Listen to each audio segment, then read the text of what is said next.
दोन महात्मे एकत्र आले, शिक्षणाची संधी तिने, शिक्षणाची संधी तिने आम्हा मुलींना दिली, उभी कशी राहिली स्त्री पाठी, उभी कशी राहिली.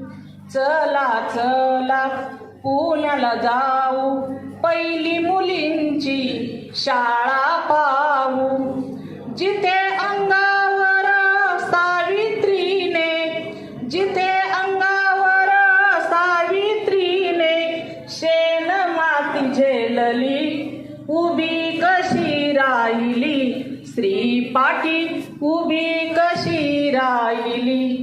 अनाथ मुलांवर माया केली, दत्तक यशवंताची आई